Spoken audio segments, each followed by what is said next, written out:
We are now so honored to hear Minister Bennett's take on inspiring Jewish greatness and what it means to him. Welcome, Mr. Bennett.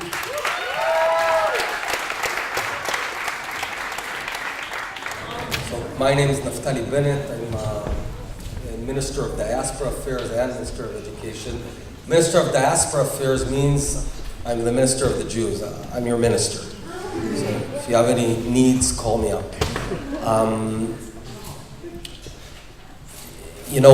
My parents were raised and grew up in San Francisco in the 50s, 60s, totally unconnected to Yahadut, to Judaism. And they married, I believe, in 66 or 67. And then this country, over the Atlantic on the other side called Israel, the Arabs decided to destroy it. So there was this big, the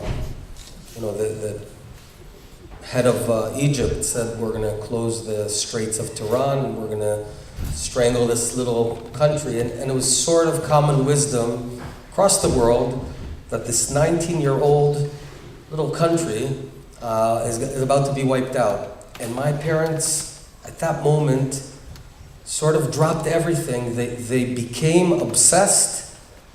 They were in Massachusetts at that point, turned on one of those big radios that size, and said, what's going to happen? And right after the miracle of the Six-Day War, where we won, they got on the first plane to Israel and volunteered on a kibbutz, and they didn't know anything about Judaism, really nothing. The first time my dad was called to an aliyah la Torah. Does anyone you speak a bit of Hebrew, anyone? So they called him up in Israel, and they said, "Ech korim lecha? What's your name?" And he said, Jim Bennett. And he said, no. אנחנו מתכוונים, מה השם העברי שלך? So he said, יעקב בן 30. Explain to each other. And really we my family embarked on a very long journey to Yahadut, to Judaism. One of the folks here, have you heard of Rabbi Soloveitchik? Okay, I want to tell you something profound that he talks about. He says there's two covenants. There's two covenants of the Jews. The basic one is the covenant of fate. We're all born Jewish, period. No one chose to be born Jewish, you just are. And once you're born Jewish, it means that we care about each other. So if a Jew in Morocco is hit, then we should feel pain here in New York.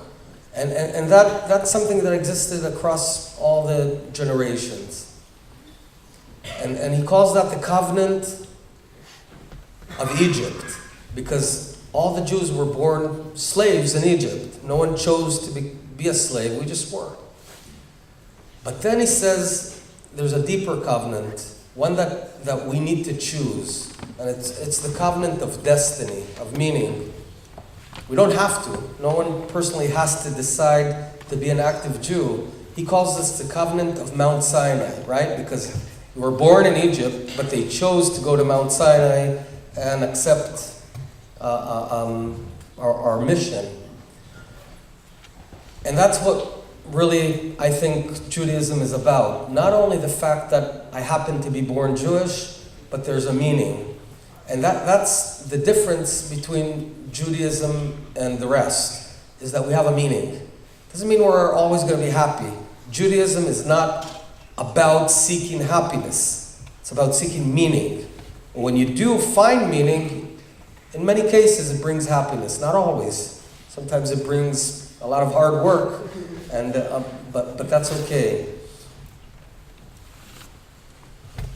When I think what would have been had my parents not connected to Yahadut, to Judaism, and sort of the sort of life I would have had just drifting and I don't know, just making money. I made money, but the money has meaning. It actually does. I'm so happy that we got that gift. And there's so many dimensions to that gift.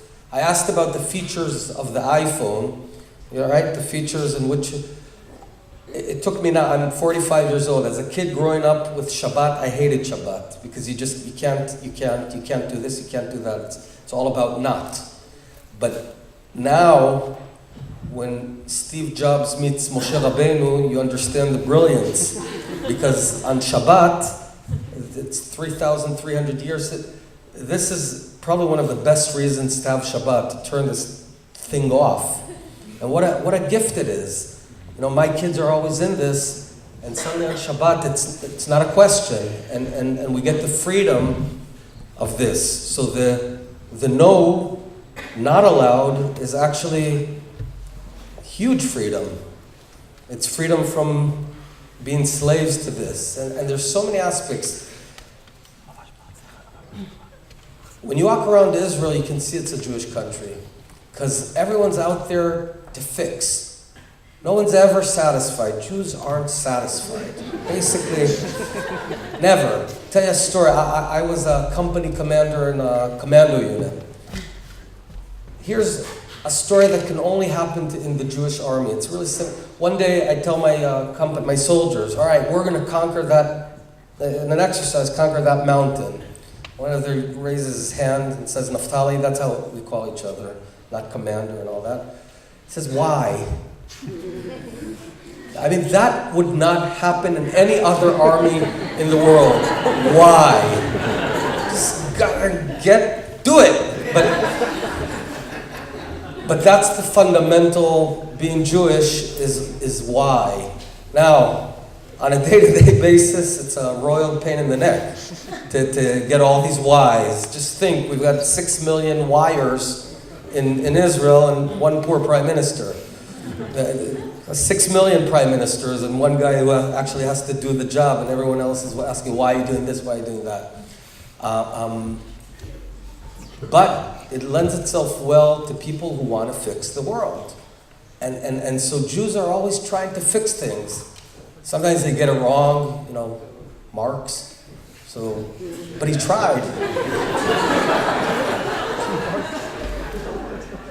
And people ask me about, I spent a decade of my life in the high-tech world, and it's ridiculous. You've got, you know, we were 4 founders, myself, a guy that served with me, a woman that was a doctor, a PhD in NYU for law, one more, and we decided we're going to secure online banking in the world. You know, you log into chase.com with a username and password.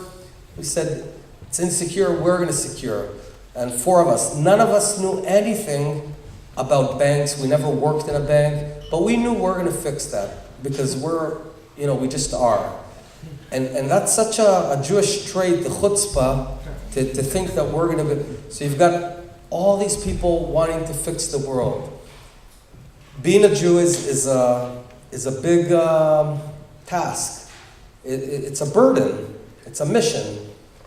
Life sometimes would be easier without a mission, just to float around and have a good time. So again, it's not the pursuit of happiness, it's the pursuit of meaning.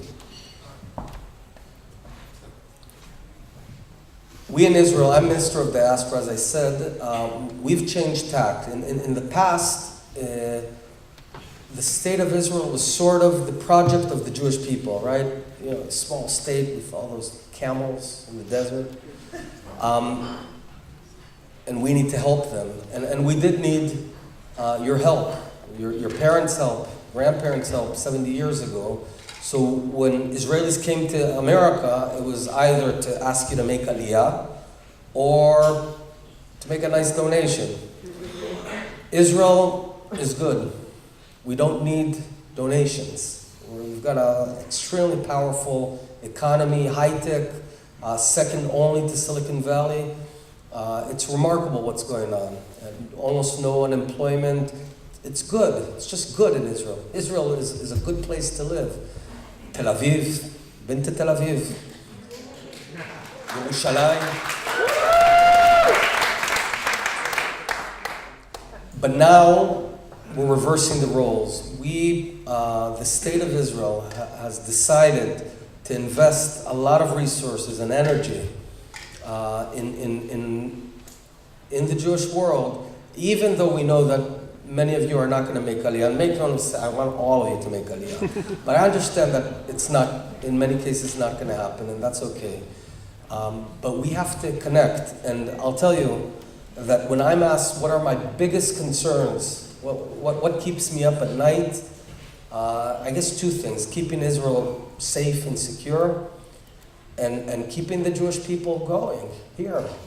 And we're losing millions of Jews.